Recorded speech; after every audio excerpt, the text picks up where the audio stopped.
Эти события произошли в последние времена Орды на Руси.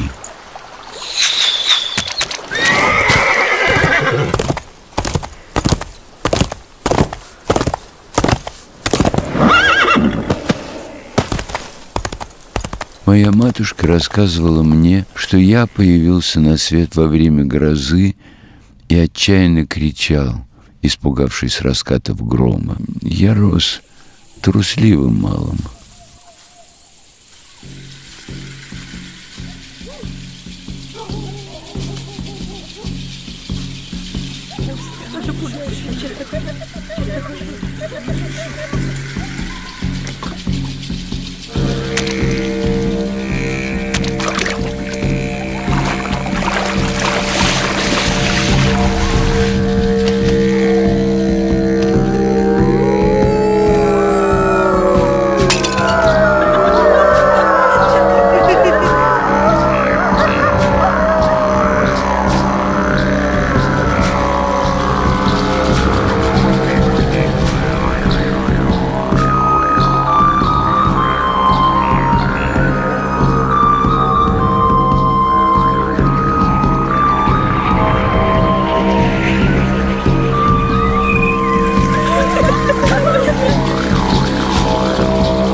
А вот чего я не боялся и любил всем сердцем, так это мою голубятню с ее воркующими жителями.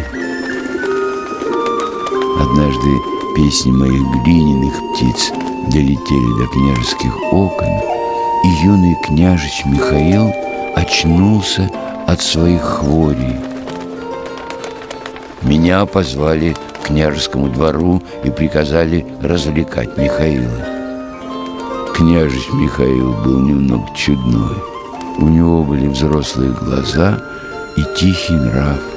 Он читал священные книги и подолгу оставался в храме. Иногда казалось мне, что он, совсем еще отрок, знал об этом мире что-то такое, чего не знал я. Словно у него была какая-то тайна. Мы привязались друг к другу, как добрые друзья.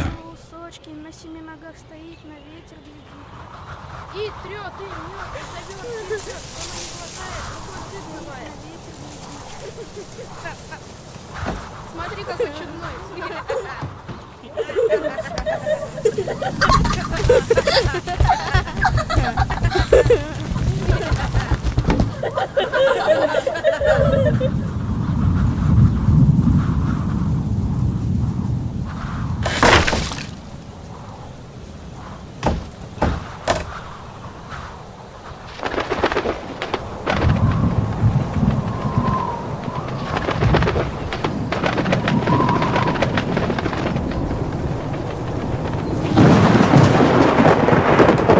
Я и в самом деле очень боялся грозы. Матушка говорила, что причина моей робости совсем не в грозе и раскатах грома, а в том, что нет во мне усердия к молитве и упования на Господа нашего и Создателя. Но смысл этих слов открылся мне позже.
вот однажды случилась беда. К нашему городу подступили ордынские полчища. Незадолго до этого княжеская дружина ушла в дальний поход, и защищать город было некому. Татары были измотаны многими сражениями и долгой дорогой. Они согласились не идти на приступ, но потребовали к себе в заложники княжича Михаила. С княжичем в татарский плен должен был отправиться я, Симеон, его слуга.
Я испугался.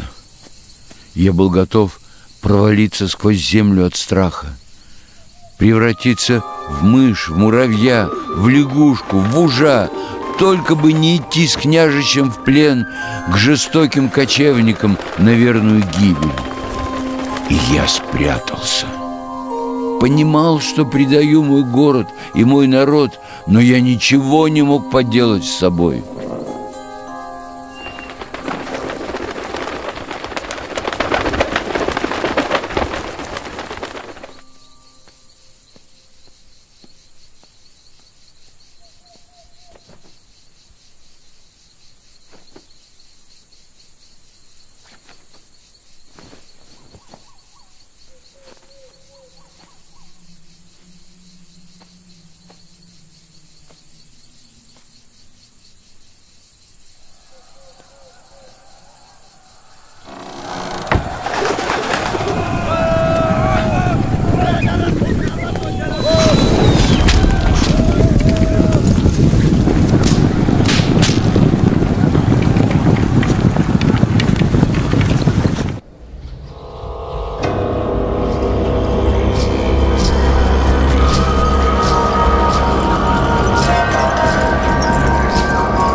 В городе наступила тишина.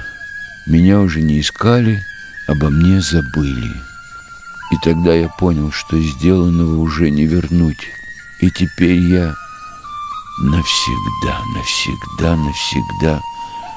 останусь предателем. И тогда я покинул город, где все напоминало мне о княжиче Михаиле и о моем предательстве.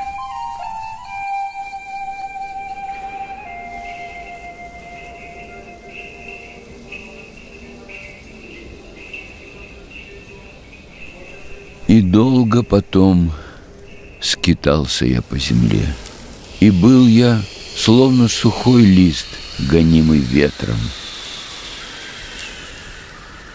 Помню, шел я, и была засуха, и был зной великий, и тогда увидел я страждущих людей, которые не оставляли своего упования на Господа и просили Божью Матерь о дожде: «Заступница, помоги!»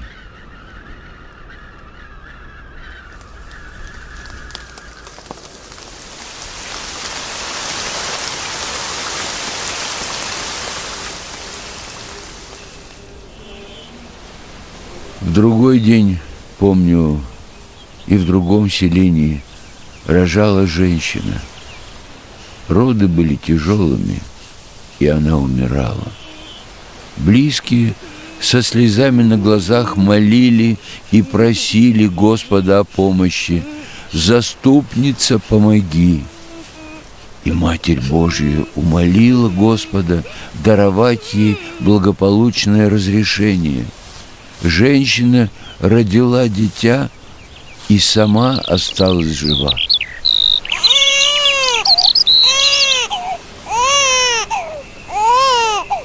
А еще однажды увидел я страшный пожар. Он разливался подобно огненному морю, и казалось, что людям неоткуда ждать спасения. И все-таки спасение пришло. Пришло от иконы Богородицы. Это было чудо, самое настоящее чудо.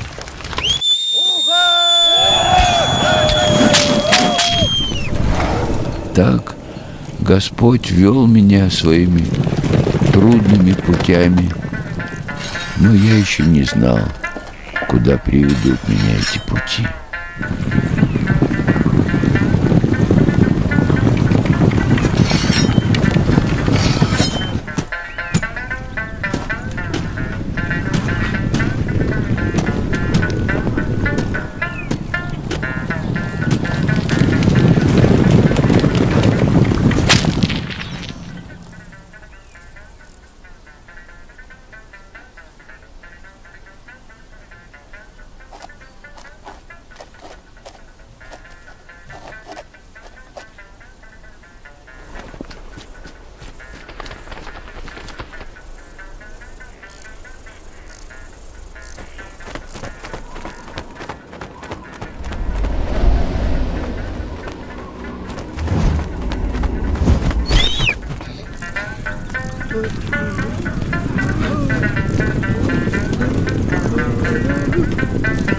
Это был подлинно великий день в моей жизни. Я снова увидел княжича Михаила.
Михаил едва дышал.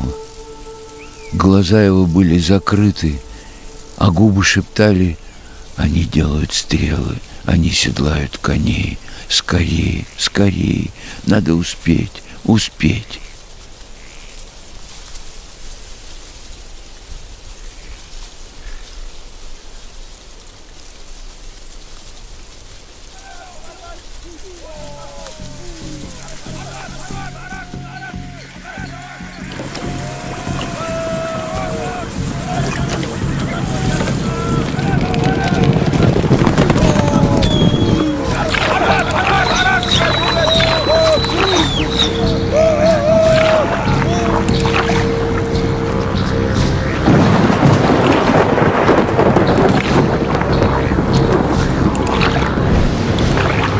Михаил был так слаб, что я приходил в отчаяние. Хватит ли у меня сил? Сможем ли предупредить своих? «Заступница, помоги!» вырвалось у меня из груди.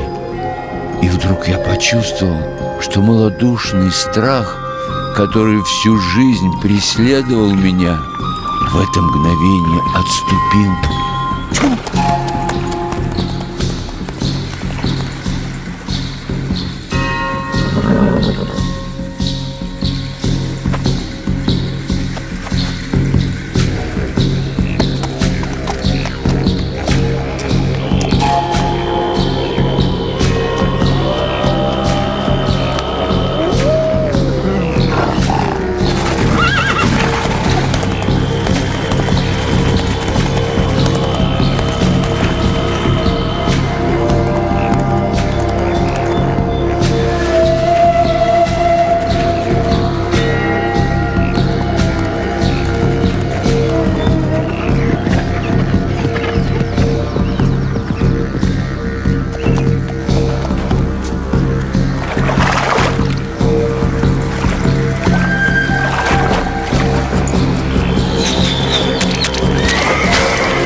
Когда мы, наконец, добрались до русского лагеря, мы увидели несметные татарские полчища. Ордынцы опередили нас. Они уже были на реке Угре, и стрелы свистели над нашими головами. Два берега, два мира, защитники и захватчики, а посредине вольная река. Противостояние было долгим. Татары ждали первых морозов, чтобы перейти на наш берег по окрепшему льду. И вот река стала замерзать. Орда, как зверь, затаилась перед прыжком. Дыхание остановилось.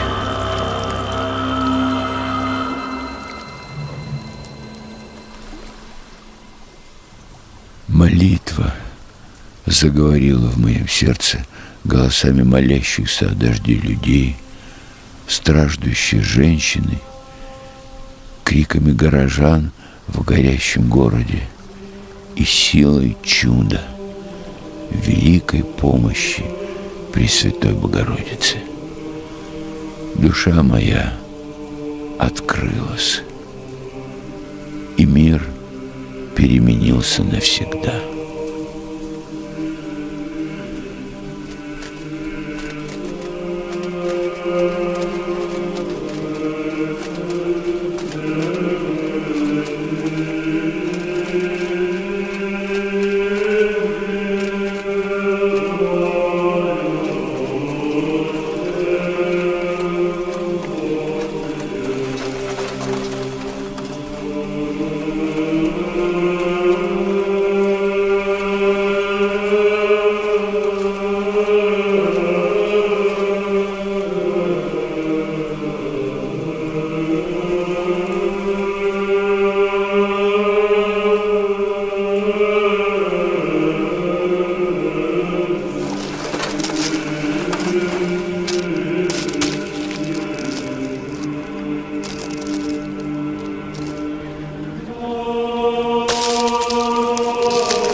научающая.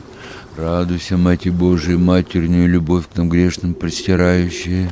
Радуйся, силою Твоей нашу немощь восполняющая. Радуйся, милосердие Божие, разумейте нас научающее. Радуйся к делам милосердия и нас возбуждающее. Радуйся, страх Божий в сердца верных влагающее. Радуйся, грешники к покаянию призывающие. Радуйся, заступница усердная рода христианского.